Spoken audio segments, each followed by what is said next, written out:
இந்த பஸ்ஸுக்கு ஒரு நாளைக்கு ஒரு டைமிங் இருக்கா?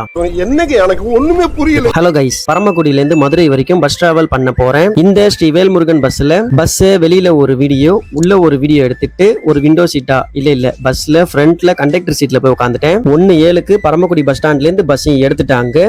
பஸ் எடுத்து கொஞ்சம் தூரம் போனதும் கண்டக்டர் அண்ணன் டிக்கெட் கொடுக்க வந்தாங்க. பரமக்குடியில இருந்து மதுரை வரைக்கும் 50 ரூபாய் டிக்கெட் சார்ஜ் பண்ணாங்க.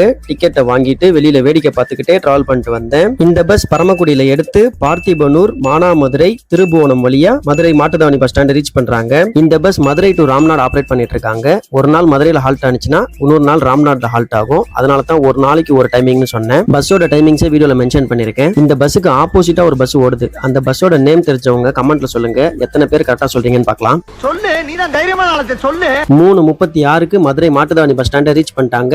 என்ன சேஃபா கூட்டிட்டு வந்த டிரைவர் அண்ணனுக்கும் கண்டக்டர் அண்ணனுக்கும் ஒரு தேங்க்ஸ் சொல்லிட்டு அங்க இருந்து கிளம்பிட்டேன். வீடியோ அவ்வளவுதாங்க. வீடியோ லைக் பண்ணிட்டு சேனலை சப்ஸ்கிரைப் பண்ணிக்கோங்க. அப்புறம் இதுவரை டிராவல் இல்லைங்க. Information is wealth.